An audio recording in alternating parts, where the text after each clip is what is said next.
Baik, mari kita lanjut. Mari kita mulai, teman-teman ya, untuk materinya. So, welcome everyone. Selamat datang ya ke mini course kita untuk TOEFL ITP. Nah, sebelum kita mulai, let me introduce myself. Jadi, izinkan saya untuk memperkenalkan diri ya. So, here I am. My name is Priski Abimanyu Isnain. And please call me Priski, or you may call me Mr. P as well. Jadi, teman-teman juga boleh panggil saya Mr. P because that's how people here, I mean like what people here call me. Jadi teman-teman juga boleh panggil saya Mr. P. But I don't recommend you to browse my photos on Google using that name ya. Jadi teman-teman tidak saya sarankan mencari foto saya di Google pakai nama itu karena nanti yang keluar bukan foto saya, teman-teman. Kemudian I've been teaching English for around 10 years. Jadi saya sudah mengajar bahasa Inggris kurang lebih selama 10 tahun. Saya juga masih belajar juga ya. Jadi di sini kita belajar bareng, teman-teman. Tidak ada tutor, tidak ada member, saya hanya share yang saya tahu lebih awal saja. Jadi kan nanti kalau teman-teman ada pertanyaan, tanyakan aja. Nanti kalau pertanyaannya teman-teman masih bisa saya jawab, pasti saya jawab. Tapi kalau saya nggak bisa, saya jadikan PR. Lumayan ilmu baru buat saya juga seperti itu. Kemudian I'm from Kampung Inggris Pare ya. Mungkin teman-teman familiar dengan Kampung Inggris Pare. Ya, that's where I'm from ya. Kemudian ya, that's it. I think that's all about me ya. Jadi teman-teman silahkan panggil saya Mr. P atau Mr. Priski, nggak apa-apa. Seperti itu. Nah, selain saya memperkenalkan diri, izinkan saya untuk memperkenalkan apa yang akan kita pelajari juga dalam waktu 1 bulan ke depan, teman-teman ya. Lebih tepatnya nanti kira-kira akan kita tempuh dalam waktu 14 hari, seperti itu. Nah, kita nanti akan mempelajari TOEFL. Lebih tepatnya TOEFL ITP. Tapi mungkin TOEFL itu apa sih? What is TOEFL, guys? Nah, TOEFL stands for Test of English as a Foreign Language. Jadi TOEFL itu kepanjangannya adalah tes bahasa Inggris sebagai bahasa asing. Kalau di dalam bahasa Indonesia kan seperti itu. Nah, kenapa disebut bahasa asing? Sebentar, mungkin Miss Salsabila ingin bertanya, silahkan Miss.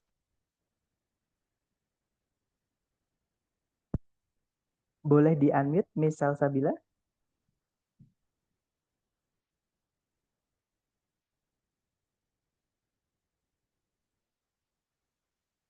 Halo?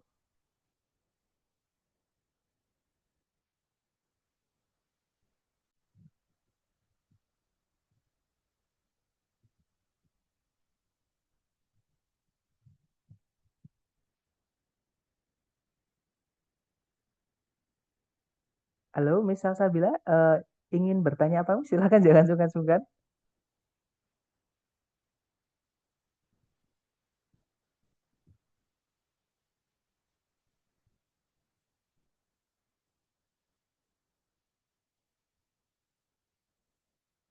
Halo, tes. Teman-teman suara saya terdengar nggak? Tapi, Terdengar, terdengar. oh terdengar ya. Ada Baik, Mas, ada. oke. Gimana? Saya kira suara saya nggak masuk. Halo, Miss Salsabila ingin bertanya apa, Miss? Tadi saya lihat raise hand atau angkat tangan.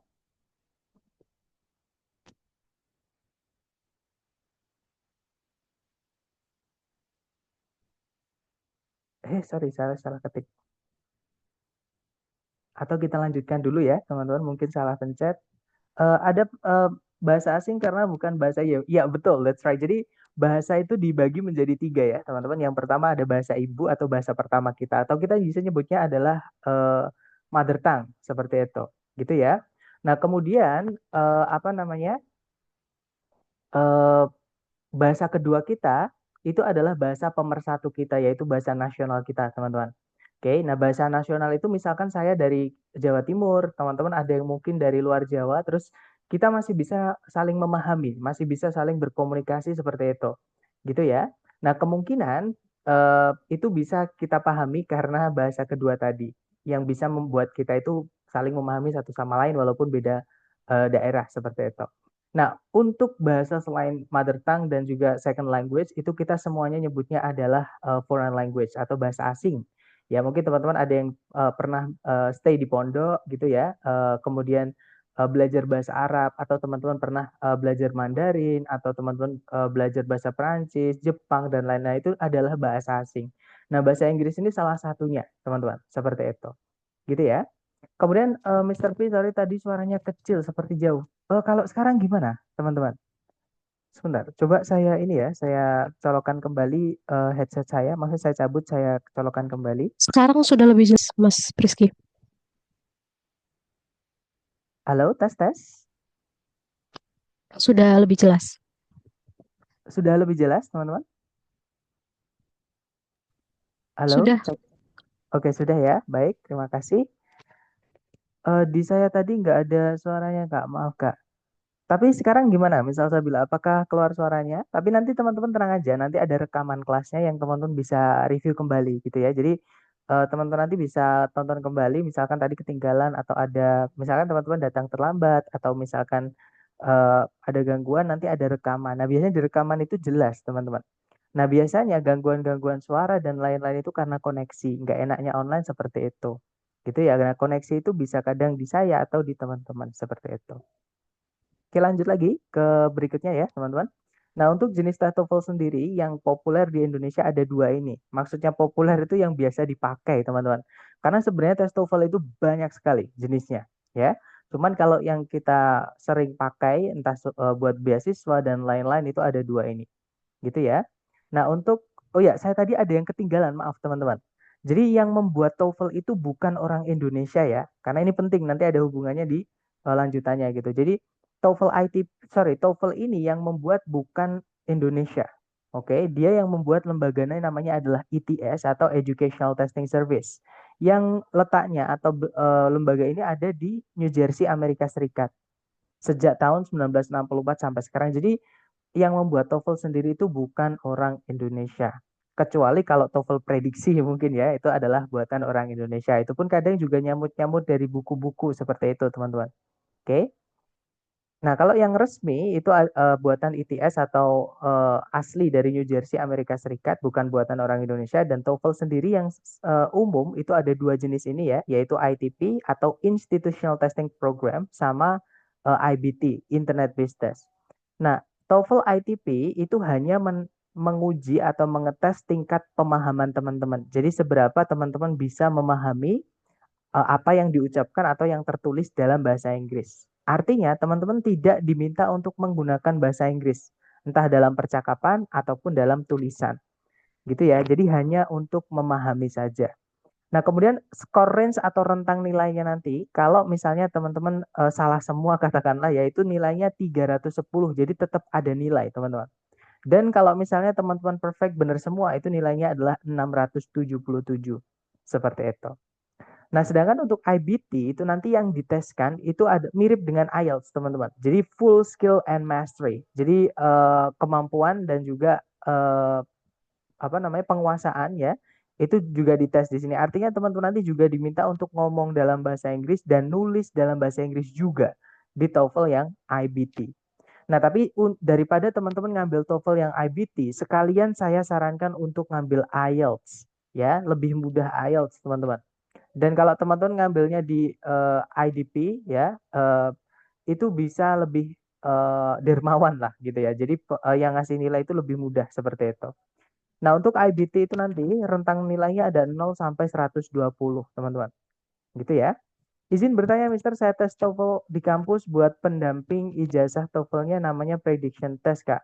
Itu setara TOEFL ITP, IBT nggak, Kak? Nah, kalau TOEFL biasanya setaranya dengan TOEFL ITP ya, tapi kalau eh, apa fungsinya itu beda-beda, teman-teman.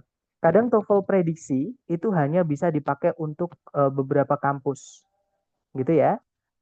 Sedangkan untuk TOEFL yang resmi dari ITS itu biasanya diminta untuk LPDP misalnya, gitu ya. Kalau nggak gitu beasiswa-beasiswa yang internasional seperti itu. Nah, tapi kalau misalkan cuman di Indonesia, biasanya beberapa kampus tuh ada tuh yang hanya menyaratkan TOEFL prediksi gitu ya. Itu setara dengan ITP. Ya, karena kalau IBT itu tidak ada prediksinya, teman-teman. Gitu yang ada cuman ITP. Dan kita nanti pun mempelajari yang ITP ya, teman-teman. Karena ITP ini hanya sebatas memahami saja, artinya ada cara cepat untuk mengerjakan atau strategi mudah untuk mengerjakan. Gitu ya, teman-teman. Nah, di ITP nanti itu yang diujikan hanya ada 3 bagian. Yaitu yang pertama ada listening. Di listening nanti teman-teman menjawab soal berdasarkan yang teman-teman pahami melalui audio atau yang teman-teman dengarkan dalam bahasa Inggris, gitu ya. Dan di setiap nomornya nanti teman-teman hanya punya waktu 12 detik untuk menentukan jawaban A, B, C, D. Kalau misalnya teman-teman belum menemukan jawaban selama 12 detik, soal akan otomatis pindah ke nomor berikutnya. Dan kita nggak bisa back di listening, teman-teman. Itu ya. Dan total soal listening nanti ada 50 pertanyaan, oke? Yang terbagi ke dalam 3 bagian. Nah, setelah teman-teman menyelesaikan listening, teman-teman nanti akan lanjut menuju ke bagian structure atau grammar gitu ya. Nah, jadi di structure nanti teman-teman diminta untuk menganalisa bagian kalimat yang hilang gitu ya. Di pilihan A, B, C, D itu disuruh nyari yang mana yang dimasukkan ke dalam titik-titik supaya kalimatnya itu lengkap dan efektif. Nah, tapi ada juga jenis soal yang teman-teman itu disuruh mencari yang salah atau error yang ada di dalam soal. Gitu ya. Nah, di structure nanti teman-teman hanya diberi waktu 25 menit untuk menyelesaikan 40 pertanyaan. Jadi rata-rata per soal ya 30 detik seperti itu, teman-teman. Atau 31 detik mungkin gitu ya. Nah, kemudian berikutnya setelah structure selesai, teman-teman nanti akan lanjut ke bagian reading. Nah, di reading nanti teman-teman akan menemui beberapa teks atau bacaan gitu ya. Di setiap bacaan nanti akan diikuti sekitar 10 pertanyaan, walaupun kadang ada yang 9, ada yang 11 atau lebih gitu ya. Tapi rata-rata 10, teman-teman. Nah, untuk waktunya di reading nanti ada 55 menit, total soalnya adalah 50 pertanyaan. Seperti itu.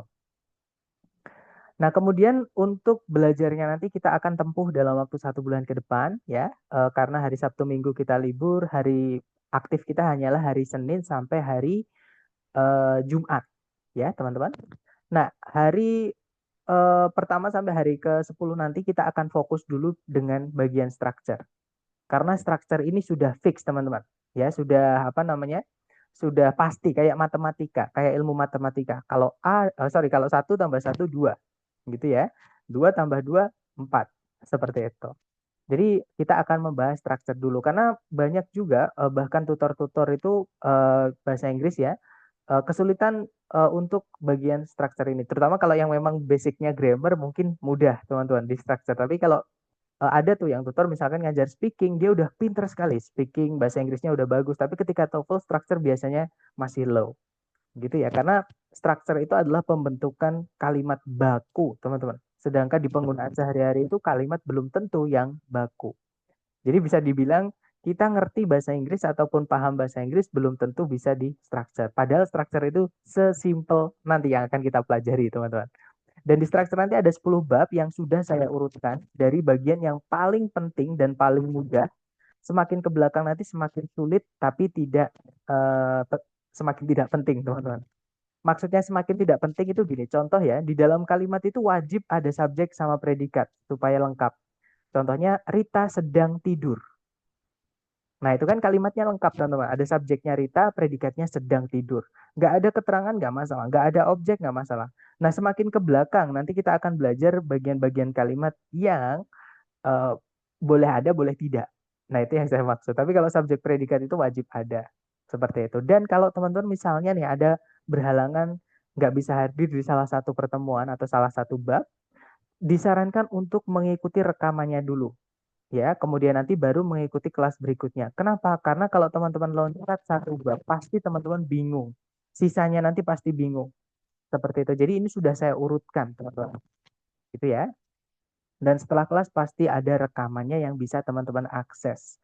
Dan saya sarankan teman-teman catat apapun ketika melihat rekaman itu ya, catat apapun yang sudah teman-teman pahami.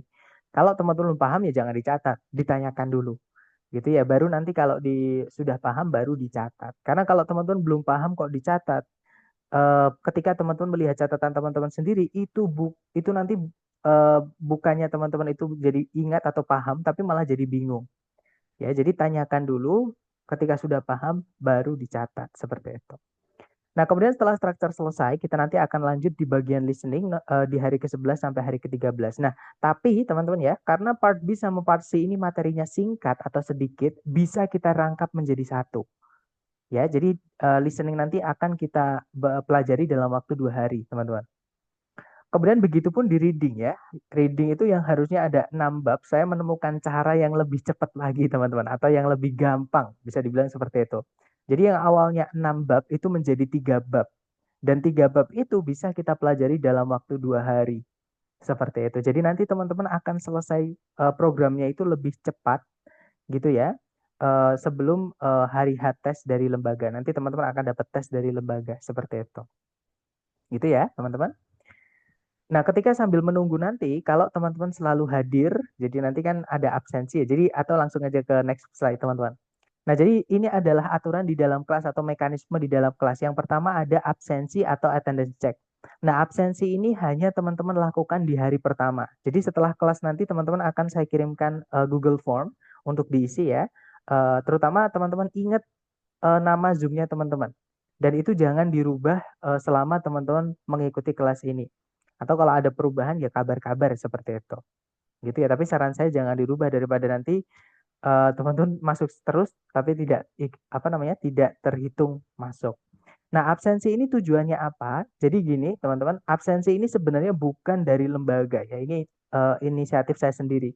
Saya pengen melihat semangat teman-teman atau motivasinya teman-teman. Dan kalau teman-teman selalu hadir setiap hari ya, entah sesi sore aja atau sesi malam aja atau bahkan dua-duanya, teman-teman nanti akan saya berikan bonus pembahasan tes dari lembaga supaya teman-teman nanti bisa tahu salah saya di mana di soal gitu ya. Kemudian salah saya berapa kok bisa dapat skor segini. Nah, di nomor berapa aja kesalahannya? Kenapa kok salah? Benernya apa? Harusnya gimana? Seperti itu. Nah, tapi sekali lagi itu rewardnya atau penghargaan itu hanya saya berikan kepada yang selalu hadir. Entah sesi sore aja, atau sesi malam aja, ataupun di keduanya. Seperti itu. Dan diingat-ingat absensi hanya diisi di hari pertama. Nanti setelah kelas teman-teman akan saya kirimkan Google Form untuk diisi gitu ya. Nah, berikutnya kalau teman-teman ada pertanyaan, tidak perlu menunggu saya berhenti berbicara ya. Teman-teman nanti langsung pakai fitur raise-nya Zoom saja kayak tadi ya di awal ada Miss Salsabila itu kalau misalkan nggak apa namanya ada pertanyaan langsung raise hand saja. Nanti penjelasan saya akan saya hentikan dan kalau pertanyaannya teman-teman masih nyambung dengan materi hari tersebut, maka langsung akan saya jawab. Tapi kalau pertanyaannya teman-teman itu out of topic atau menyeleweng gitu ya teman-teman atau meluas, nanti akan saya sampaikan mohon maaf itu dibahas di hari kesekian. Tujuan saya adalah supaya untuk teman-teman yang mohon maaf benar-benar belajar dari nol itu tidak terdistrak teman-teman. Oleh mungkin teman-teman ada yang pernah ngambil kursus di tempat lain atau mungkin pernah belajar mandiri TOEFL atau memang sudah atau apa namanya pernah jadi tutor atau lain-lain intinya sudah punya bahasa Inggris pastinya nanti pasti teman-teman itu pengetahuannya tabrakan gitu dengan yang benar-benar dari nol. Nah, kita hormati yang belajar dari nol gitu ya, teman-teman. Karena kalau semua ditumpahin dalam satu hari, kasihan mereka. Jadi, eh, saya akan step by step. Kalau pertanyaannya teman-teman nyambung dengan hari tersebut, akan saya jawab. Tapi kalau misalkan pertanyaannya meluas, nanti saya akan sampaikan itu dibahas di hari kesekian, seperti itu. Kemudian yang terakhir ini yang paling penting untuk teman-teman dan saya juga sebenarnya, gitu ya, yaitu vocabulary atau kosakata. Jadi semakin banyak kosakata teman-teman dalam bahasa Inggris ya, semakin mudah teman-teman mengerjakan TOEFL ITP ini. Karena TOEFL ITP ini mengetes pemahaman teman-teman. Ya, kalau teman-teman tahu itu artinya apa atau vocab ini kelas katanya apa itu akan mudah teman-teman. Gitu ya, tapi saya yakin karena bahasa Inggris ini bukan bahasa pertama kita. Sekali lagi ya, bahasa Inggris itu adalah bahasa asing. Pasti teman-teman nanti menemukan kata-kata yang asing atau kata-kata baru. Nah, mohon ditulis teman-teman. Karena kalau nggak ditulis nanti kayak saya dulu.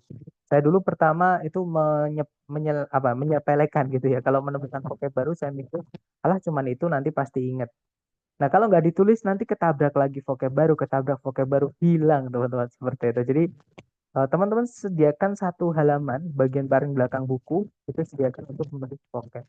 Dan nanti kalau teman-teman pengen konsultasi koleksi vocabnya teman-teman apakah sudah akurat atau ada yang kurang atau ada yang keliru, itu boleh ditulis kembali di HP atau di laptop gitu ya. Atau teman-teman boleh scan pakai ini loh Lens, Google Lens itu teman-teman itu nanti terus di copy di apa dikirimkan lewat bisa Word, bisa pokoknya yang saya ngoreksinya gampang. Pokoknya jangan tulisan tangan di foto dikirim ke saya jangan teman-teman itu sulit untuk mengoreksinya. Gitu ya. Dan nanti kalau banyak yang konsultasi tentang vocab di akhir minggu nanti akan saya kirimkan di grup listnya. Tapi kalau yang konsultasi cuma satu atau dua orang ya nanti saya kirimkan ke orang tersebut saja seperti itu. Dan yang terakhir adalah monitor belajar atau jadi di luar kelas itu teman-teman tetap saya temenin untuk belajar. Jadi saya persilakan untuk bertanya-tanya. Itu ya. Apalagi nanti di luar kelas itu teman-teman saya sediakan latihan penunjang ya yang masih nyambung dengan materi kita di kelas seperti itu. Gitu ya. Nanti kalau ada pertanyaan tentang yang saya sediakan itu, nanti silahkan japri saya. Dan untuk materi atau soal-soal latihan penunjang itu sudah ada kunci dan pembahasannya. Seperti itu. Dan teman-teman bisa menghubungi saya di nomor berikut ini di layar ini ya, teman-teman. Atau saya yang biasanya share link untuk kelas di grup. Seperti itu. Nah, mungkin sebelum kita lanjut ke materi hari pertama, ada yang pengen teman-teman tanyakan dulu. Silahkan kalau ada pertanyaan, teman-teman.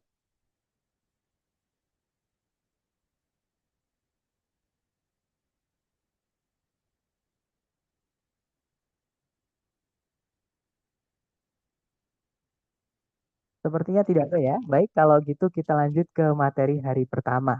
Oke, saya mute dulu. Hari ini kita akan belajar tentang kalimat atau sentence, teman-teman.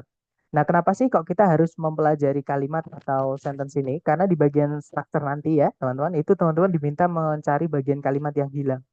Nah, untuk bisa tahu bagian kalimat yang hilang apa, maka teman-teman harus tahu kalimat itu wajib punya apa aja atau harus ada apanya supaya teman-teman bisa mencarikan yang hilang seperti itu. Nah, kalimat entah itu dalam bahasa Indonesia ataupun bahasa Inggris sama saja, teman-teman. Ya, yaitu harus memiliki dua komponen ini atau dua unsur ini. Yang pertama adalah subjek, kemudian setelahnya diikuti oleh predikat. Nah, subjek itu apa? Subjek itu adalah apa atau siapa yang ingin kita angkat jadi topik pembicaraan. Misal kita memberikan informasi kepada orang lain. Pesawat itu terbang ke arah timur. Nah, kalau kita bilang seperti itu pergi apa namanya ngomong seperti itu ke seseorang, pasti orang itu tahu maksud kita. Yang kita omongin itu apa? Yang kita omongin adalah pesawat itu. Nah, berarti subjeknya itu adalah pesawat itu, teman-teman. Gitu ya. Nah, itu subjek. Kemudian nggak mungkin kita hanya di kalimat itu hanya punya subjek, nggak mungkin. Misalkan nih ada orang di sebelah saya terus saya bilang, Pak, pesawat itu. Nah, kemudian saya diem pasti bapaknya bingung. Ya kan? Pasti bapaknya kenapa dengan pesawat itu gitu. Ya kan? Nah, subjek aja di dalam kalimat tidak cukup harus ada lanjutannya yaitu predikat. Karena predikat sendiri artinya adalah ada apa dengan si subjek, teman-teman. Gitu ya. Nah, terus pertanyaannya adalah bagaimana kita bisa mengenali di dalam kalimat kalau itu adalah subjek atau predikat. Nah, untuk mengenali apakah itu subjek atau predikat, teman-teman perlu tahu apa itu kelas katanya. Jadi semua kata dalam semua bahasa, bukan cuma bahasa Inggris ya, teman-teman, itu terbagi ke dalam 8 kelas kata. Oke, ada kata benda, kata kerja, kata ganti, kata hubung, kemudian kata preposisi ya. Preposisi itu banyak yang nyebutnya kata depan seperti itu. Kemudian ada juga kata sifat, kata keterangan, kemudian ada juga interjection atau saya biasanya nyebutnya kata seruan. Walaupun nggak hanya kata seru ya teman-teman. Seperti jadi ada 8 kelas kata tersebut. Nah untuk subjek ini dibuatnya wajib dari kata benda. Oke, nah kata benda itu apa? Mungkin teman-teman bingung. Nah, kata benda itu semua yang teman-teman temui di sekitar teman-teman. Kemanapun teman-teman melihat ke kanan, ke kiri, bahkan teman-teman melihat cermin, itu teman-teman sedang melihat kata benda. Atau semua yang diciptakan Tuhan itu semuanya benda, teman-teman. Burung, kucing, tembok, rumah, jendela, laptop, dan lain-lain. Bahkan kita manusia itu juga ciptaan Tuhan atau kata benda. Gitu ya. Nah, contohnya ada kata bird, burung, water, air, buildings, bangunan-bangunan. Nah, biasanya kata benda itu ditambahi dengan s untuk menjamakkannya. Jadi misalkan building itu bangunan satu ya. Nah, kalau buildings itu berarti bangunan-bangunan. Artinya bangunannya banyak, teman-teman. Kemudian berikutnya ada river, artinya sungai, forest, hutan, atmosfer, ya atmosfer itu ya, classroom, ruangan kelas, dan masih banyak lagi. Teman-teman boleh berimajinasi kata benda di sekitar teman-teman itu apa, bahasa Inggrisnya apa. Misalkan meja, table, kursi, chair, misalnya. Televisi ya, television. Kemudian kipas angin, fan, misalnya tembok, wall, bahkan kita itu person, tubuh, body. Itu semuanya kata benda, teman-teman. Seperti itu. Nah, selain kata benda, yang bisa dijadikan subjek itu adalah kata ganti atau di buku kita nyebutnya pronoun, ya. Nah, contoh kata ganti itu apa? Kata ganti itu adalah kata-kata yang menggantikan benda. Karena benda di dalam suatu informasi itu kalau diulang-ulang tidak enak, teman-teman. Contoh ya, misalnya saya punya teman namanya adalah Rudi, katakanlah. Rudi adalah teman baik saya. Rudi tinggal di sebuah rumah yang mewah, misalnya. Rudi memiliki 4 anak dan 1 istri. Rudi merupakan seorang suami yang setia, misalnya contoh ya teman-teman. Nah kan gak enak Rudi diulang-ulang. Nah bandingkan ketika saya bilang Rudi adalah teman baik saya. Dia tinggal di sebuah rumah yang besar. Dia memiliki 4 anak dan 1 istri, misalnya gitu ya. Dan dia merupakan seorang suami yang eh, setia, misalnya seperti itu. Nah, kata dia itu tadi itu menggantikan kata benda Rudi, seperti itu. Nah, itulah yang disebut dengan kata ganti. Fungsinya menggantikan benda, gitu ya.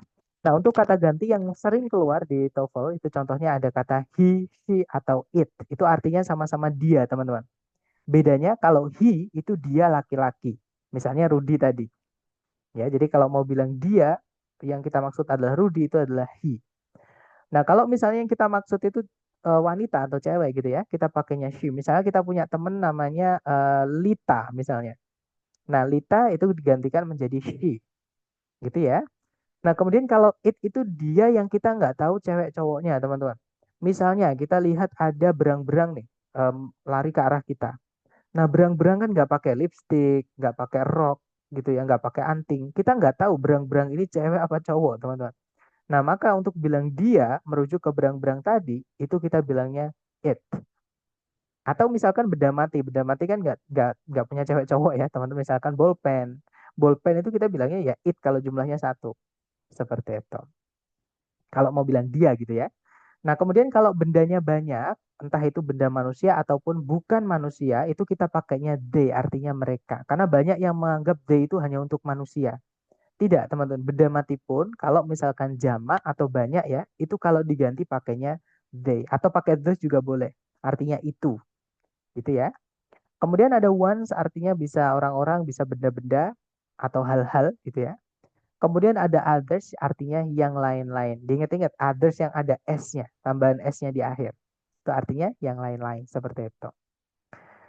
Nah, kemudian predikat kalau dalam bahasa Inggris itu wajib dibuat dari kata kerja, teman-teman. Ya, jadi harus dibuatnya dari verb atau kata kerja.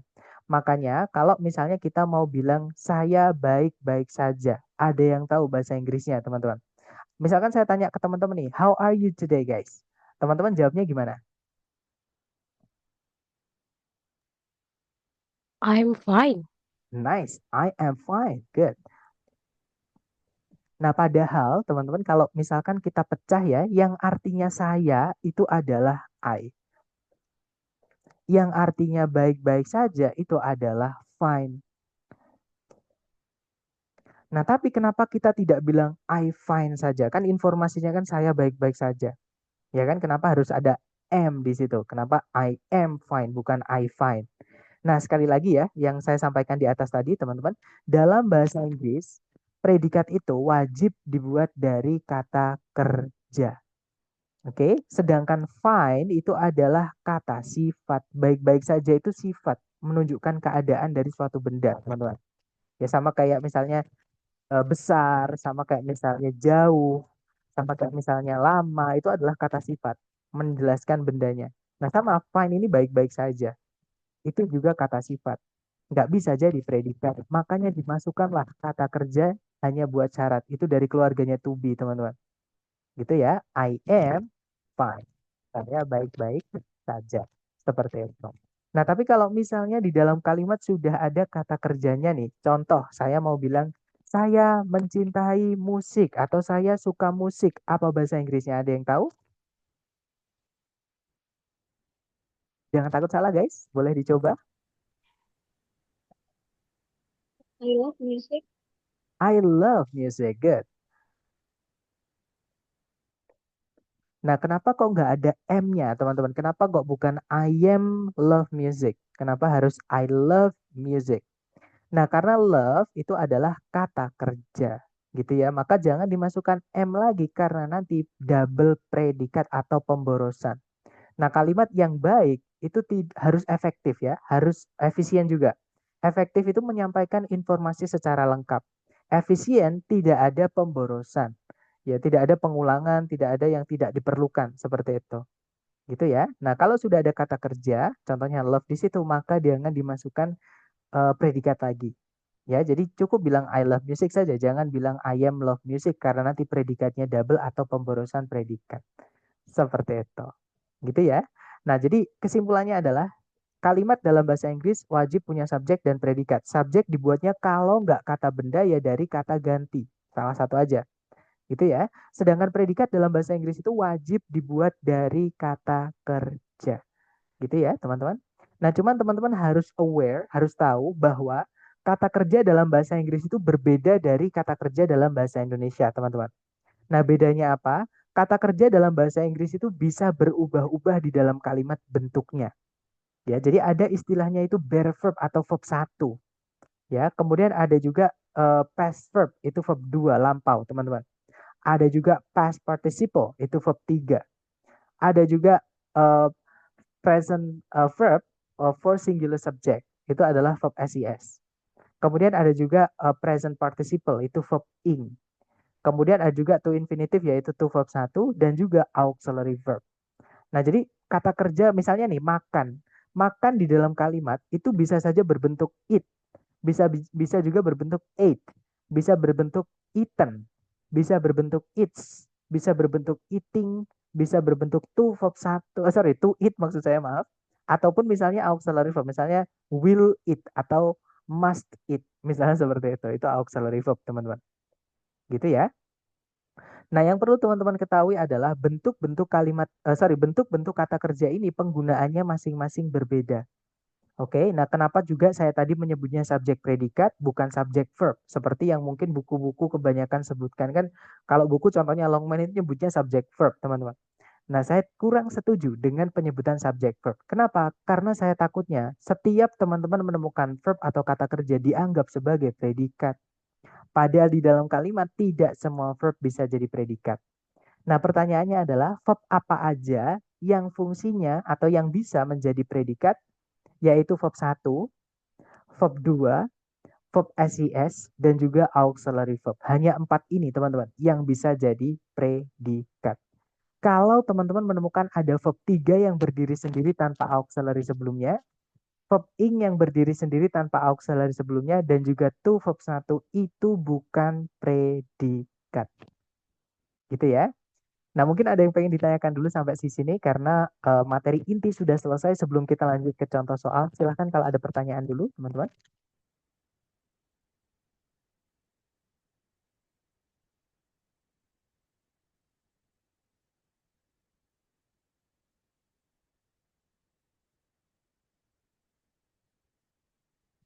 Sepertinya tidak ada ya. Atau mungkin kalau nggak ada, mungkin teman-teman malu atau gimana. Atau memang sudah tahu, saya nggak tahu nih. Atau saya tanya nih, teman-teman. Ada yang tahu auxiliary itu apa? Karena nggak ada yang tanya nih tadi. Auxiliary itu apa, teman-teman?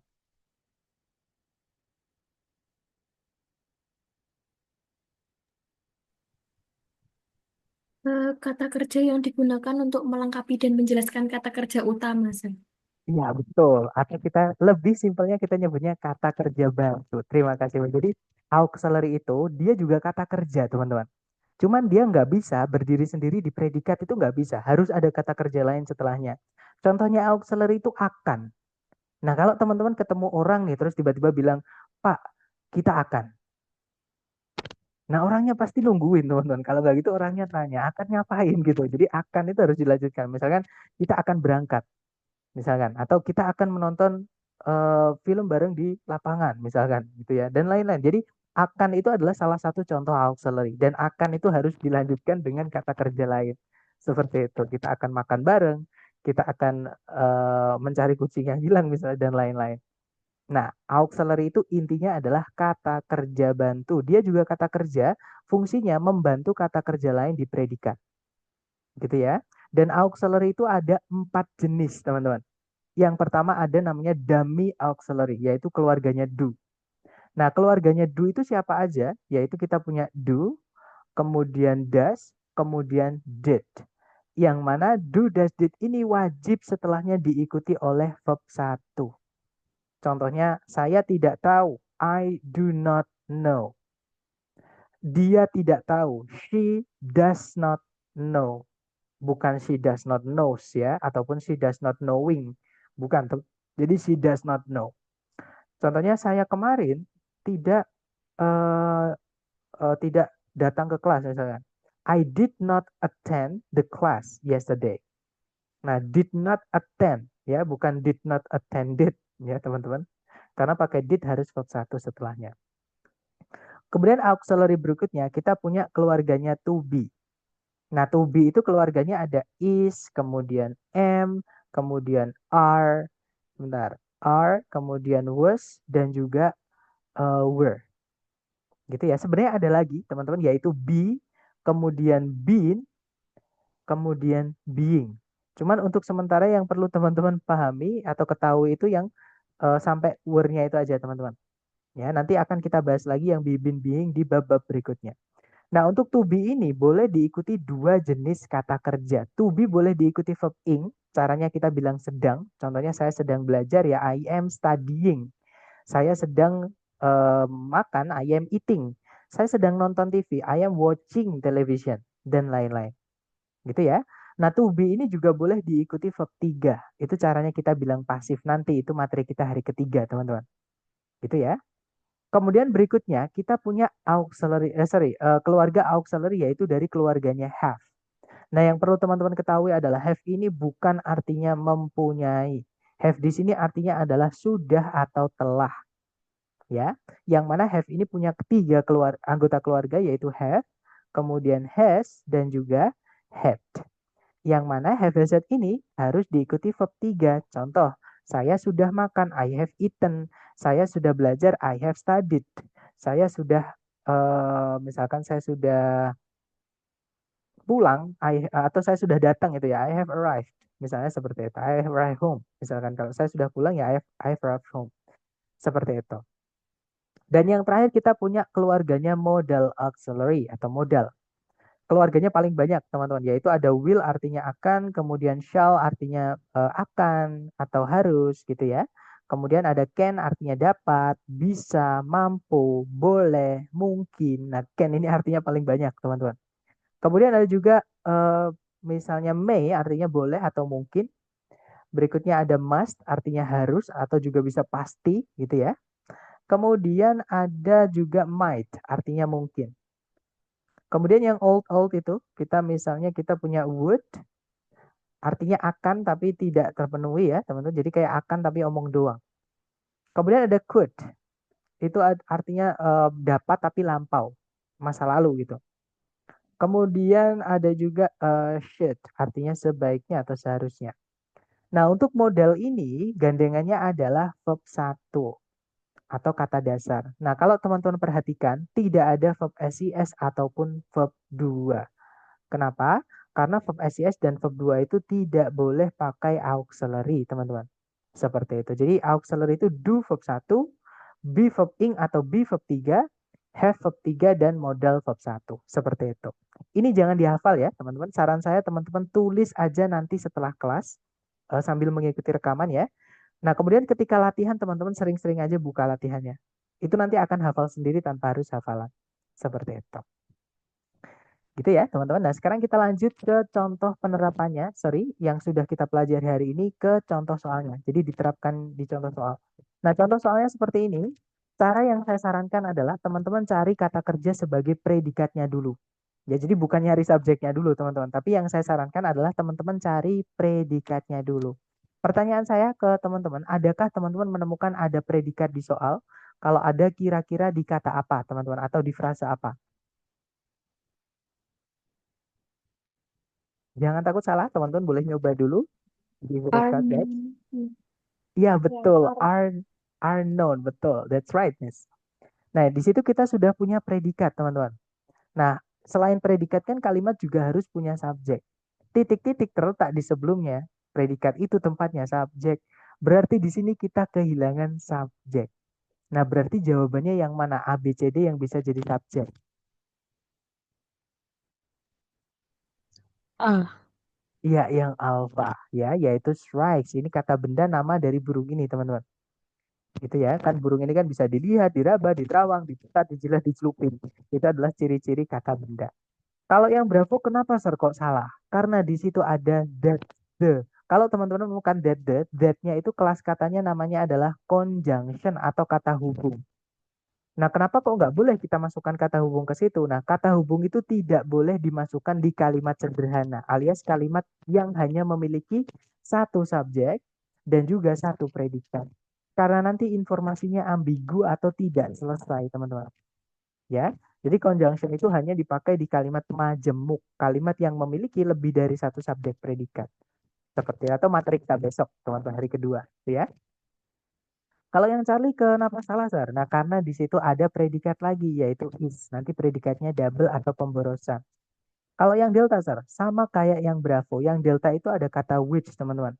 Kalau teman-teman menemukan di soal structure TOEFL ada 5W1H atau kata tanya ya, misalnya what, misalnya when, misalnya where, atau which, dan teman-temannya itu, anggap itu sebagai kata hubung atau conjunction. Ya, walaupun kalau teman-teman cek di kamus itu bukan kata hubung, tapi anggap aja itu sebagai kata hubung. Karena pemakaiannya sama kayak kata hubung, teman-teman. Walaupun ada sedikit perbedaan, tapi secara umum sama seperti itu. Gitu ya. Nah, kita tidak membutuhkan conjunction atau kata hubung ketika subjek dan predikat itu cuma satu. Jadi alasannya di situ ya. Jawabannya adalah yang alpha. Berarti nanti kalau dibaca, strikes are known to impel their prey on thorns. Jadi kalau diartikan, burung strike ini itu dikenal akan menancapkan buruan mereka ke duri-duri pohon. Seperti itu. Contoh kedua, caranya sama. Teman-teman cari dulu kata kerja sebagai predikat. Nah, pertanyaan saya ke teman-teman, adakah kata kerja sebagai predikat di soal? Kalau ada, kira-kira yang mana? Tidak ada, nggak Sir. ada, Sir. Betul, tidak ada. Nah, karena kalimat kan wajib punya predikat ya, teman-teman. Otomatis di titik-titik di situ kita harus carikan predikat. Nah, tapi selain predikat, kalimat juga harus ada subjek. Pertanyaan saya juga nih ke teman-teman, ada nggak kata kerja yang jadi subjek di soal? Kalau ada, yang mana? Itu yang dua kata pertama itu subjek, Sir. Betul, Oh, magnetactic bacteria ya. Betul, nah kata benda intinya di bakterinya ini, teman-teman. Bakteri kan dia ciptaan Tuhan juga ya, dia ada wujudnya sebenarnya, cuman kita nggak bisa ngelihat aja seperti itu. Gitu ya. Nah, jadi sudah ada subjek tapi belum ada predikat. Jadi di sini kita hanya diminta mencarikan kata kerja sebagai predikat. Nah, kira-kira berarti jawabannya yang mana, teman-teman? Were first described. Ya, yaitu yang Charlie ya, who first described. Nice. Nah, jadi kalau yang alpha itu salahnya kenapa, Sir? Karena ada subjek lagi, kata ganti, teman-teman. Nah, di soal sudah ada subjek, jangan dimasukkan kata ganti sebagai subjek. Nanti subjeknya double atau pemborosan. Kalau yang Bravo itu teman-teman perhatikan nggak ada sama sekali kata kerja, ya kan? Kita butuhnya predikat dan predikat itu dibuat dari kata kerja. Jadi Bravo nggak bisa, teman-teman. Kalau yang Delta sama, nggak ada kata kerja sama sekali yang bisa jadi predikat, itu kata ganti saja, teman-teman. Nah, kita butuhnya predikat dibuatnya dari kata kerja seperti itu. Nah, jadi jawabannya yang saya lihat, kadang predikat itu tengah-tengahnya disempil-sempilin keterangan seperti ini. Ini kalau teman-teman hapus nggak masalah, karena kelas kata keterangan itu di dalam kalimat boleh ada, boleh tidak. Ada berapapun tidak ada masalah juga. Gitu ya. Jadi dia hanya menambahkan keterangan saja. Ya, jadi ada nggak apa-apa, nggak ada juga nggak apa-apa. Seperti itu. Nah, nanti kalau dibaca, magnetotactic bacteria were first described in 1963 by Salvatore Bellini. Bakteri jenis magnetotaktik pertama kali diperkenalkan atau dideskripsikan gitu ya di tahun 1963 oleh Salvatore Bellini seperti itu. Lanjut ke contoh yang terakhir, teman-teman. Nah, ini kita kerjakan bareng aja ya supaya cepat. Cari predikatnya dulu. Kalau ditarik dari depan ke belakang, cari kata kerja, sama sekali tidak ada kata kerja di situ. Nah, karena kalimat itu wajib punya kata kerja sebagai predikat, berarti di sini kita harus carikan predikat. Dan ini enaknya kalau teman-teman mencari predikatnya dulu. Kalau titik-titiknya di depan, kita kehilangan predikat, berarti kita juga kehilangan subjek. Sudah fix, karena sebelumnya predikat kan harus ada subjek, teman-teman. Ya kan? Nah, berarti di sini kita diminta mencarikan subjek dan juga predikat. Kalau yang alpha, di situ ada subjek yaitu coconut waste briquettes atau briquette limbah kelapa. Nah, ini ya namanya coconut waste briquettes, teman-teman. Tapi tidak ada predikatnya. Nggak bisa, kita butuhnya juga predikat. Sorry, teman-teman. Itu ya. Kalau yang Bravo, di situ ada conjunction. Padahal subjeknya cuma satu. Tidak ada juga predikat di situ. Ya kan? Jadi di sini ada dua kesalahan yang Bravo. Ada conjunction, tidak ada predikat. Kalau yang Charlie ada subjek predikat ya, tapi di situ ketambahan kata hubung atau conjunction. Sekali lagi, kita tidak membutuhkan kata hubung atau conjunction ketika kalimatnya itu hanya memiliki satu subjek dan satu predikat. Gitu ya. Nah, kalau yang delta di situ ada subjek yaitu coconut plus briquettes. Nah, predikatnya adalah reduce. Nah, jadi jawabannya adalah yang delta. Itu ya, teman-teman. Nanti kalau dibaca coconut waste briquettes reduce deforestation across the globe. Jadi briquette limbah kelapa itu mengurangi penggundulan hutan di seluruh dunia. Seperti itu. Nah, dari ketiga contoh tadi, adakah yang pengen teman-teman tanyakan dulu nih sebelum kita lanjut ke latihan buat teman-teman? Silahkan kalau ada pertanyaan.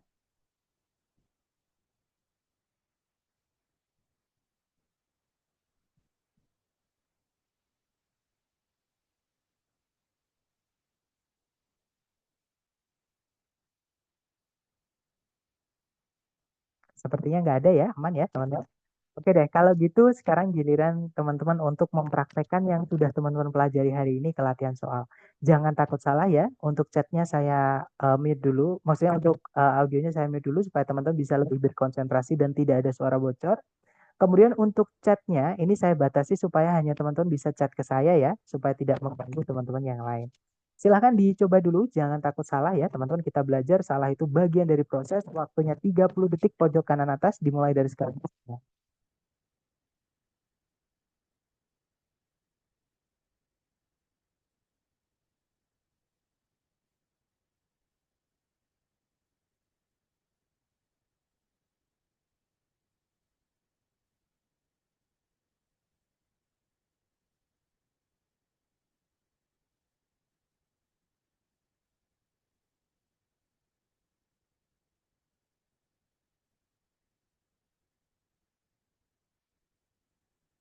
Oke, waktunya sudah habis. Silahkan jawabannya teman-teman kirim di chat ya. Kemudian kita bahas bareng, jangan takut salah.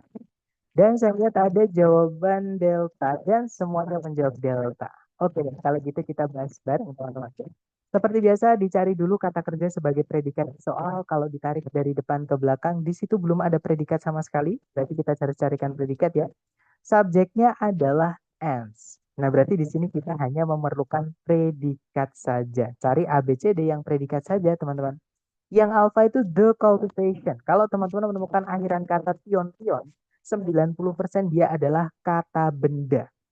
Nah, kata benda itu tidak bisa jadi predikat ya. Yang bisa jadi predikat adalah kata kerja, teman-teman. Jadi yang alpha nggak bisa. Kalau yang Bravo to verb 1 tidak bisa jadi predikat. Tadi ada kata kerja yang bisa jadi predikat, ada juga kata kerja itu yang tidak bisa jadi predikat. Nah, yang tidak bisa itu ada tiga. Verb ing, verb 3, dan juga to verb 1, teman-teman. Nah, yang Bravo nggak bisa, Charlie juga nggak bisa ya. Jadi jawabannya adalah yang delta. Nanti kalau dibaca, ants cultivate aphids for their honeydew. Jadi kalau diartikan, para semut itu mengkultivasi atau apa bahasa saya teman membudidayakan gitu ya, membudidayakan namanya aphid, hewan-hewan kecil ini ya teman-teman, untuk honeydew mereka atau kasarannya itu madu gitu ya, jadi madunya mereka, tapi bukan madu lebah di sini, jadi madu yang bening seperti itu teman-teman.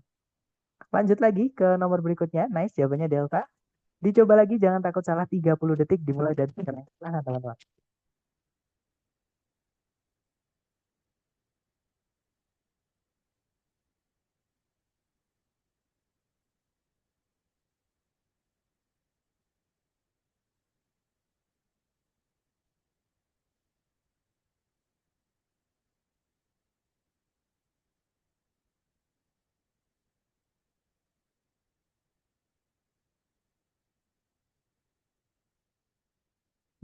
Oke, waktunya habis. Silakan jawaban teman-teman boleh dikirim di chat dulu ya. Dan saya lihat ada jawaban Alfa, ada juga jawaban Bravo. Oke, kita cek bersama. Dicari dulu kata kerja sebagai predikat, teman-teman. Kalau ditarik dari depan ke belakang sama sekali tidak ada kata kerja sebagai predikat, artinya di sini kita harus carikan predikat ya. Nah, hati-hati dengan koma. Kadang di dalam kalimat itu ada koma, teman-teman. Nah, subjek predikat itu tidak boleh dipisah oleh satu koma, karena dua informasi itu informasi yang sama-sama penting. Ya, subjek sama predikat itu sama-sama penting di dalam kalimat, teman-teman. Sedangkan salah satu fungsi koma adalah memisahkan informasi yang penting dan tidak penting. Sedangkan subjek predikat sama-sama penting ya kan. Nah, otomatis di sini kita juga kehilangan subjek. Oke, carikan ABCD yang subjek kemudian predikat. Yang alfa ada subjek yaitu the life, tapi tidak ada kata kerja sebagai predikat. Tidak bisa, kalimat harus punya predikat. Gitu ya. Kalau yang Bravo ada subjek lions, nah ada predikat yaitu live. Jadi kemungkinan jawabannya Bravo. Kalau yang Charlie ada subjek lions, tapi tidak ada kata kerja sebagai predikat. Kalau yang Delta ada subjek lions, ada predikat live, tapi ada kata hubung that. Itu conjunction ya, atau kata hubung teman-teman. Kita tidak membutuhkan conjunction kalau subjek dan predikat cuma satu. Otomatis jawabannya yang that. Tapi kalau dibaca, similar to wolves, lions live in social groups. Jadi kalau diartikan mirip dengan serigala, singa itu hidup dalam kelompok-kelompok sosial. Seperti itu.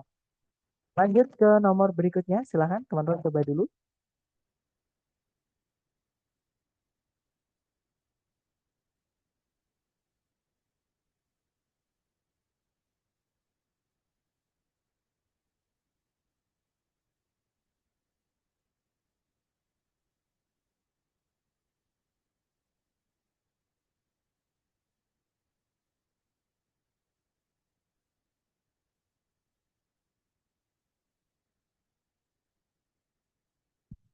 Oke, waktunya sudah habis. Silahkan jawabannya teman-teman di chat ya. Kemudian kita bahas bareng. Dan saya lihat tadi jawaban alfa. Alfa dan sepertinya semua menjawab alfa. Mari kita cek bareng. Cari predikatnya dulu. Kalau ditarik dari depan ke belakang, di situ ada verb satu yaitu use ya teman-teman. Nah, tapi belum ada subjeknya. Ya sudah, berarti di situ kita membutuhkan subjek. Carikan A, B, C, D yang subjek. Ya, betul teman-teman. Jawabannya adalah yang alfa. Bravo salah karena ada kata hubung atau conjunction padahal subjek predikat cuma satu ya. Kalau yang Charlie sama ada conjunction padahal subjek predikat cuma satu. Kalau yang Delta, nah hati-hati, seals itu memang kata benda teman-teman. Tapi karena sebelumnya ada preposisi for, kata benda itu akan berubah menjadi keterangan. Jadi ada kelas kata itu namanya preposisi teman-teman. Contohnya di dalam, di depan, di belakang, di atas, di bawah, di gitu ya. Contohnya misalkan kita punya kata benda botol. Botol itu kan kata benda teman-teman sebenarnya. Nah, tapi kalau di dalam kalimat botol itu dibilangnya seperti ini. Saya menaruh air di dalam botol. Saya adalah subjek, predikatnya menaruh, objeknya adalah air. Nah, botol yang awalnya kata benda karena sebelumnya ada kata di dalam itu menjadi keterangan tempat, teman-teman, menjadi keterangan di dalam botol. Nah, karena fungsi di kelas kata namanya preposisi, salah satu contohnya adalah di dalam tadi, itu merubah kata benda setelahnya menjadi keterangan. Dan keterangan itu tidak bisa jadi subjek ya, teman-teman. Jadi yang delta tidak bisa. Jadi jawabannya yang alpha. Kalau dibaca, seals use blubber for insulation in cold ocean waters. Jadi ini apa namanya anjing laut gitu ya, itu menggunakan blubber atau lapisan lemak di balik kulitnya untuk insulasi atau menjaga panas tubuh di perairan samudra yang dingin seperti itu. Lanjut ke nomor berikutnya. Silakan teman-teman, 30 detik dimulai dari sekarang ya.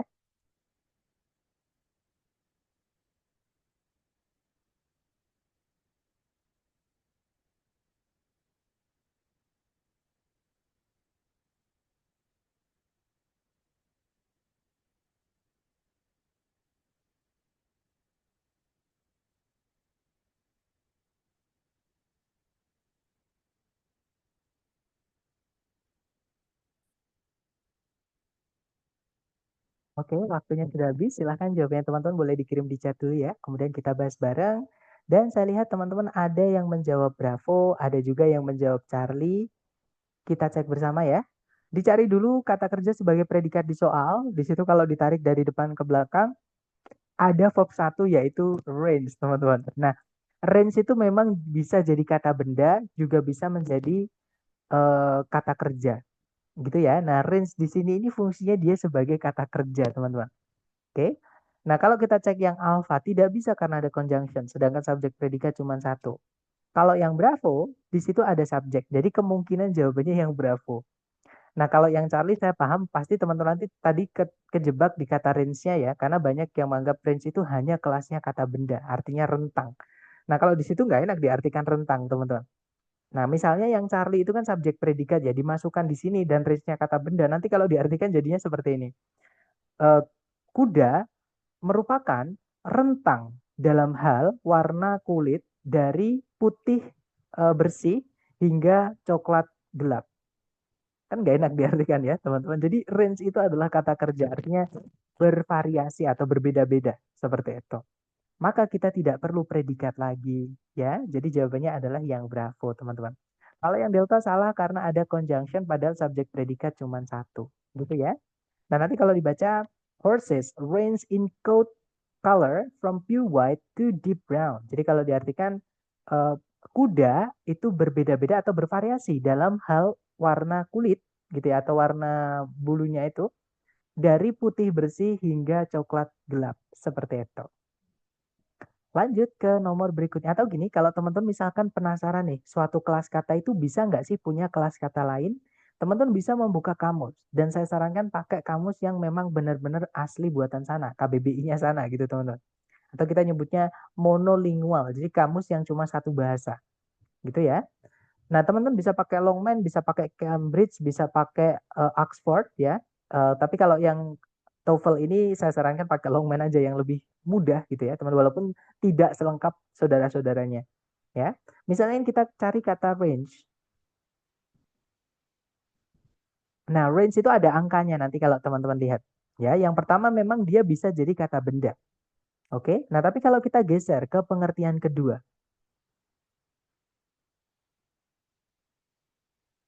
Nah, ini teman-teman. Range yang kedua, dia adalah verb atau kata kerja. Gitu ya. Nah, contohnya yang dia jadi predikat itu nih, contohnya teman-teman. Oke, contohnya adalah the shoes range in price from $25 to $100. Jadi, sepatu-sepatu tersebut itu bermacam-macam harganya atau dalam hal harga dari $25 hingga $100. Seperti itu. Gitu ya. Jadi dia bisa jadi kata kerja, teman-teman. Atau kalau di dalam kalimat fungsinya jadi predikat seperti itu.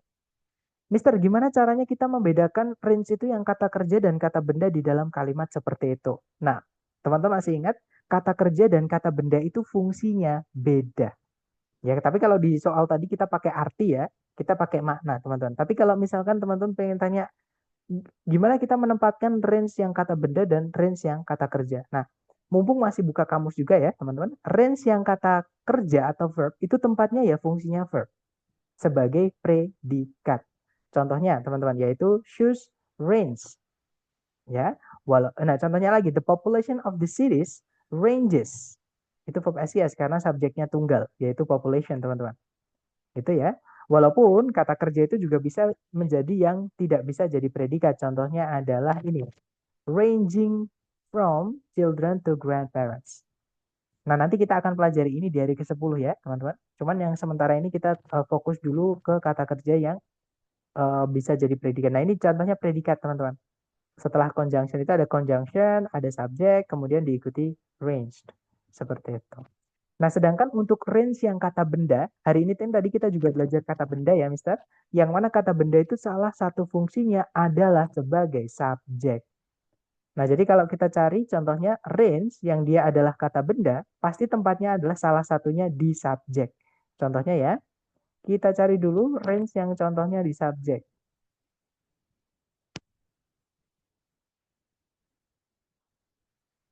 Karena kebanyakan ini range-nya diletakkan di objek, teman-teman. Jadi selain subjek, kata benda itu juga bisa jadi objek ya.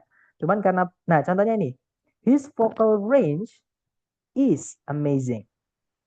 Jadi rentang vokalnya atau kemampuan suaranya sangatlah menakjubkan. Jadi range-nya ini bukan kata kerja. Oke, karena vokal itu adalah kata sifat di sini ya. His juga kata sifat, nah range-nya kata benda sebagai subjeknya. Sedangkan is di situ itu adalah kata kerja sebagai predikat. Seperti itu. Gitu, Mister. Jadi untuk menentukannya adalah dilihat posisinya di dalam kalimat. Kalau dia sebagai subjek atau objek, berarti dia adalah kata benda. Tapi kalau tempatnya di predikat, berarti dia adalah kata kerja. Seperti itu, Mister. Nah, tapi kalau kita kembali ke soal tadi ya, kalau di soal ini maksudnya adalah di makna. Ya, teman-teman harus bereksperimen. Karena range ini bisa jadi kata kerja, bisa jadi kata benda. Untuk mengetahuinya, teman-teman bisa bereksperimen masukkan yang Bravo atau masukkan yang Charlie. Karena kalau dimasukkan yang Bravo, range itu berarti kata kerja sebagai predikat. Kalau dimasukkan yang Charlie, range bukan kata kerja sebagai predikat, karena nanti predikatnya double. Artinya range di situ jadi kata benda. Nah, tapi sekali lagi, kalau diartikan tidak enak, tidak nyambung, kalau dimasukkan yang Charlie. Kuda itu rentang dalam hal warna kulitnya. Kan gak enak, masa kuda rentang. Gitu ya. Nah, atau gini, cara menggunakan to be, ya, ketika setelahnya itu diikuti kata benda, teman-teman, wujud dari benda itu harus sama. Contoh ya, misalkan teman-teman punya teman namanya Brother Doni, katakanlah. Nah, Brother Doni, pertanyaan saya ke teman-teman nih, enak yang mana teman-teman? Ini saya tulis ada 2 kalimat ya di layar. Yang pertama adalah Brother Doni is electricity. Yang kedua, Brother Doni is electrician. Sorry, ada n-nya, an electrician. Karena bisa dihitung ya, teman-teman. Nah, kalimat pertama, Brother Doni is electricity. Brother Doni itu listrik. Kedua, Brother Doni is an electrician. Brother Doni merupakan seorang teknisi listrik. Kira-kira enak yang mana, teman-teman? Yang kedua ya, betul. Nah, masa Brother Doni listrik? Kan nggak nyambung gitu. Jadi, untuk mengetahui apakah kata benda itu sesuai, jatuh setelahnya to be ya, maka harus wujudnya sama. Kalau di kata benda itu wujudnya adalah benda berwujud atau benda konkret, maka setelahnya to be juga harus konkret. Contohnya, saya adalah seorang guru. Kita nggak bisa bilang I am a teaching. Saya adalah sebuah pembelajaran. Itu nggak enak. Gitu ya, teman-teman. Walaupun mungkin kalau puitis atau misalkan filosofis itu bisa sih. Ya, kita jadi pembelajaran buat orang lain bisa gitu ya. Tapi secara linguistik atau grammar itu dianggap kurang tepat. Lebih tepat itu kita bilangnya I am a teacher. Saya merupakan seorang pengajar. Kita nggak bisa bilang I am education. Itu nggak bisa. Saya adalah pendidikan. Nah, yang tepat adalah I am an educator. Saya adalah seorang pendidik. Nah, karena saya manusia, educator manusia. Saya manusia, education bukan manusia. Jadi nggak cocok kita bilang I am education, nggak bisa. Seperti itu. Gimana Mr. Fahmi? Apakah membantu Mr.?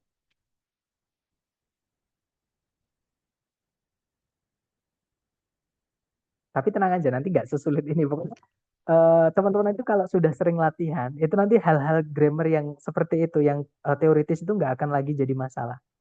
Tapi mungkin teman-teman penasaran gitu ya, nggak apa-apa. Karena memang itu harus dipuaskan. Penasaran kayak rasa lapar gitu teman-teman. Harus dijawab biar tepat. Maksudnya biar dapat lah. Biar nggak teman-teman tuh bertanya-tanya, kenapa sih grammar itu kok begini? Kenapa grammar itu kok begitu? Grammar itu digituin atau diginiin itu ada alasannya teman-teman. Walaupun saya sendiri pun juga banyak yang nggak tahu alasannya kenapa. Tapi salah satunya tadi, untuk grammar yang ini, alasannya seperti itu. Jadi makna artinya nanti nggak enak di makna. Lanjut ya ke nomor berikutnya, teman-teman. Silahkan dicoba lagi. Jangan takut salah, waktunya 30 detik dimulai dari sekarang. Silahkan.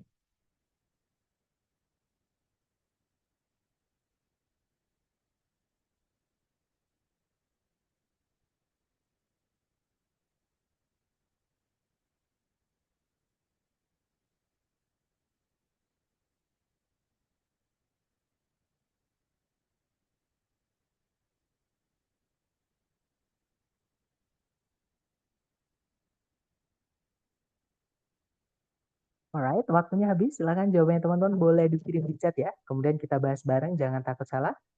Dan saya lihat ada jawaban alfa, ada juga bravo. Mari kita cek bersama. Cari predikatnya dulu. Kalau ditarik dari depan ke belakang, cari kata kerja, sama sekali tidak ada kata kerja yang bisa jadi predikat. Hati-hati dengan using ya. Pasti teman-teman ada nih yang awalnya itu kayak kaget, mungkin sekali bingung using itu bukan gitu. Tapi sekali lagi teman-teman harus ingat tidak semua kata kerja di dalam kalimat bisa jadi predikat. Nah, kata kerja yang bisa jadi predikat hanya verb 1 atau verb SIS, kemudian verb 2 kalau lampau ya, dan juga auxiliary verb, teman-teman. Nah, kalau teman-teman menemukan ada kata kerja verb ing tanpa auxiliary sebelumnya, contohnya ini ya. Kemudian ada juga verb 3 tanpa auxiliary sebelumnya. Dan juga to verb 1 itu bukan predikat, teman-teman. Makanya saya nyebutnya predikat, bukan verb. Ya, karena kalau takutnya nyebutnya subject verb, semua verb yang teman-teman temui dianggap predikat takutnya. Gitu ya. Nah, jadi kalimat ini belum punya predikat. Subjeknya adalah homing pigeons. Oke, artinya adalah burung dara pelacak lah gitu teman-teman. Jadi dia itu bisa kembali lagi ke tempat semula walaupun dia sudah ditempatkan di tempat yang jauh karena dia pakai penglihatan magnetic field. Ini sesuai informasi teman-teman. Jadi homing pigeons, nah belum ada predikat, ABCD yang bisa jadi predikat adalah yang alpha. Bravo itu verb ing ya, nggak bisa jadi predikat teman-teman. Charlie itu adalah kata benda, ada pion-pion itu kata benda. Kalau yang delta 2 verb 1 juga tidak bisa jadi predikat. Nah, jadi jawabannya yang alpha. Homing pigeons navigate long distances using Earth's magnetic field. Burung dara gitu ya, itu bernavigasi atau berpindah tempat, hanya bepergian gitu ya, untuk jarak yang jauh menggunakan medan magnetiknya bumi. Seperti itu. Lanjut lagi ke nomor berikutnya. Sebentar, saya hapus dulu coret-coretannya, teman-teman. Silahkan dicoba, jangan takut salah. 30 detik dimulai dari sekarang. Silahkan,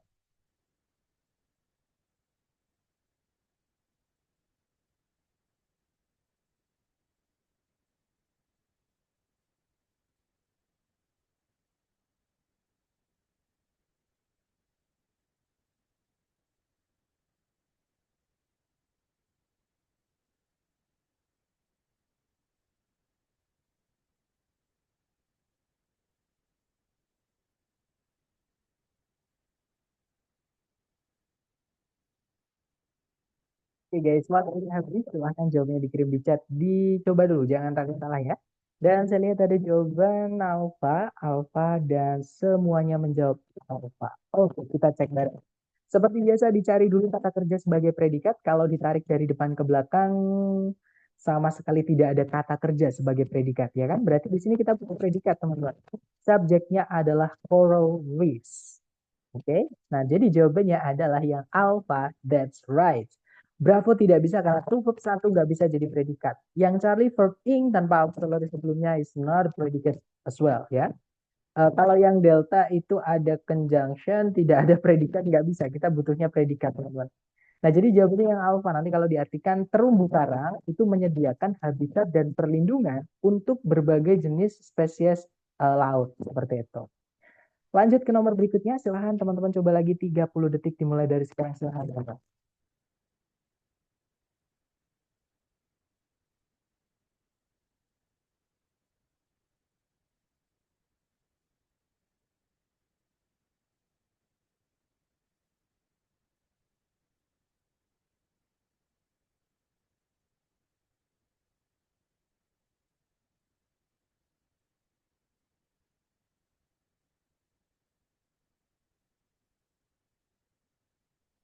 Well, thumbs up guys. Silahkan jawabannya dikirim di chat. Dan saya lihat ada jawaban delta, ada juga jawaban alpha. Oke, kita cek bareng ya. Seperti biasa, teman-teman cari dulu kata kerja sebagai predikat di soal. Kalau ditarik dari depan ke belakang, hati-hati dengan kata changes juga, teman-teman ya. Memang changes itu bisa jadi predikat. Tapi, kalau teman-teman anggap changes ini jadi predikat, itu ada S-nya. Nah, kenapa saya bilang kok ada S-nya? Karena subjeknya sudah punya S, teman-teman. Alias subjeknya ini jamak ya, termistors ada S-nya. Jadi kalau diganti itu pakainya they.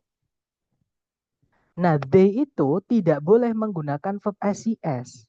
Otomatis verb SIS ini bukan verb, teman-teman. Ya, jadi dia adalah kata benda. Changes itu artinya di situ perubahan-perubahan seperti itu. Nah, kemudian di situ kalau ditarik ke belakang lagi tidak ada kata kerja sebagai predikat sama sekali ya. Berarti di sini kita membutuhkan predikat. Subjeknya adalah thermistors. Oke. Nah, cari A, B, C, D yang bisa jadi predikat. Kalau yang alpha detection, yang saya sampaikan tadi ada tion-tion, itu menandakan bahwa kata benda, teman-teman. Nah, kata benda tidak bisa jadi predikat, gitu ya. Kalau yang Bravo verb ing juga nggak bisa berdiri sendiri tanpa auxiliary sebelumnya jadi predikat, itu nggak bisa, teman-teman. Kalau yang Charlie juga sama, to verb 1 tidak bisa jadi predikat. Nah, jawabannya yang benar adalah yang delta. Nanti kalau dibaca, in digital thermometers, thermistors detect temperature changes to display accurate readings. Jadi, dalam termometer digital, termistor itu mendeteksi perubahan-perubahan temperatur untuk menampilkan pembacaan yang akurat seperti itu. Lanjut ke nomor berikutnya. Silakan dicoba dulu 30 detik dimulai dari sekarang.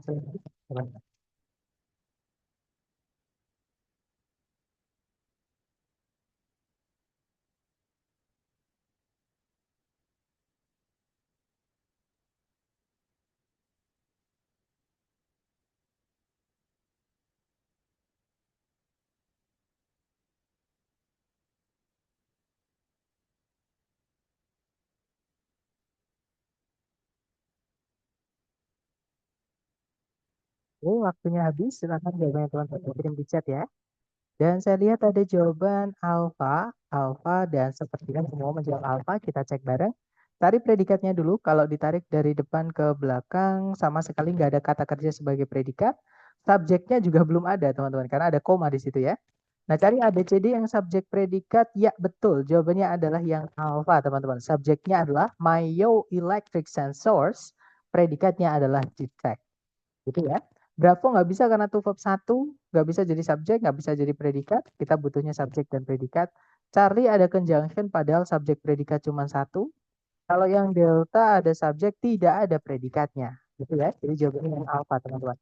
Nanti kalau dibaca in prosthetic limbs, myoelectric sensors detect muscle contractions to activate movement and function. Jadi dalam limbs itu bagian tubuh yang tangan sama lengan ya teman-teman.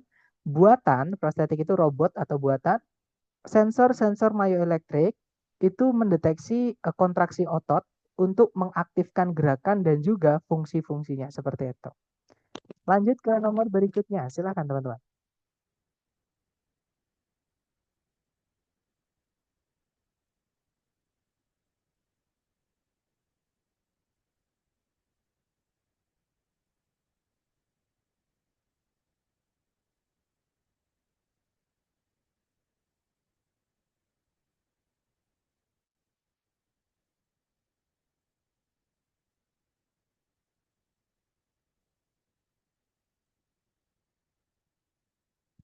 Oke, waktunya habis.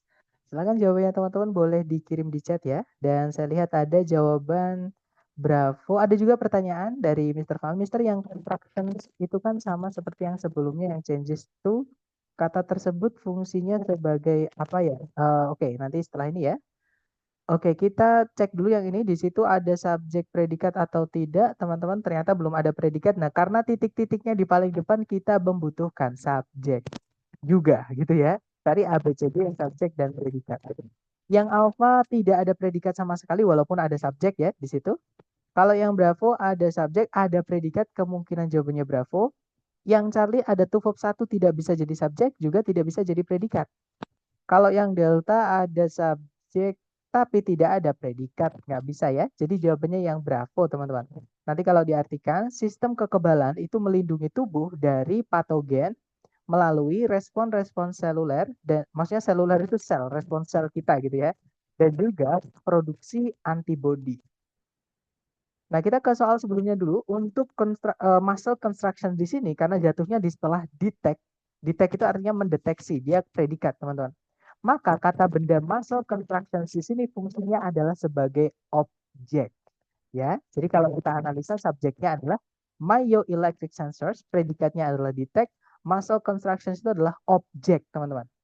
Nah, to activate movement and functions itu adalah keterangan.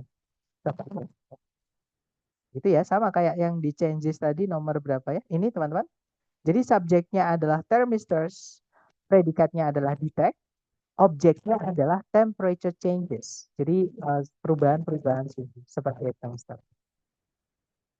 Gitu ya. Jadi kalimat itu kalau misalnya lengkap, maksudnya kalau semuanya ada gitu ya, itu SPOK, subjek, predikat, objek, keterangan. Nah, tapi sekali lagi objek sama keterangan itu ada tidak apa-apa, tidak juga tidak apa-apa. Itu materi kita nanti.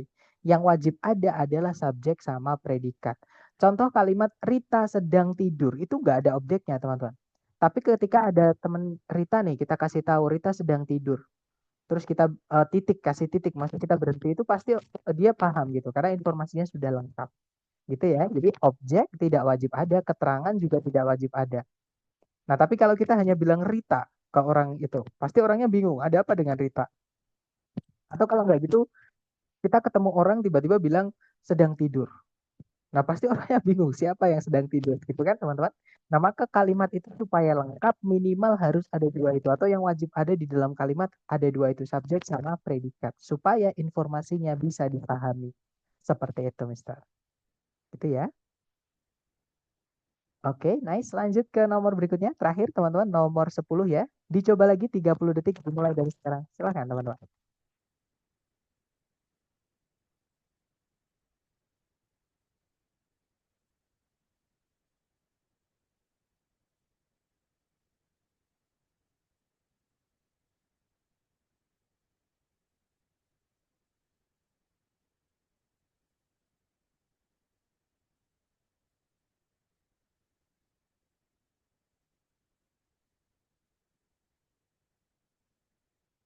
Oke, waktunya sudah habis. Silahkan jawabnya teman-teman boleh dikirim di chat dulu, kemudian kita bahas bareng. Dan saya lihat ada jawaban delta, delta, dan semuanya menjawab delta. Mari kita cek bersama. Cari predikatnya dulu. Kalau ditarik dari depan ke belakang, sama sekali tidak ada kata kerja yang bisa jadi predikat. Berarti di sini kita butuh predikat, teman-teman. Nah, karena titik-titiknya di paling depan dan kita itu kehilangan predikat, berarti sebelumnya juga harus ada subjek, ya kan? Nah, otomatis cari ABCD yang subjek kemudian predikat. Kalau yang alfa di situ ada preposisi diikuti kata benda, dia menjadi keterangan. Nggak bisa jadi subjek, nggak bisa jadi predikat, teman-teman. Kalimatnya nanti nggak ada subjek predikatnya, nggak bisa.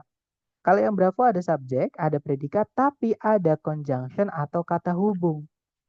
Bisa ya? Kalau yang Charlie di situ ada subjek, tidak ada predikat.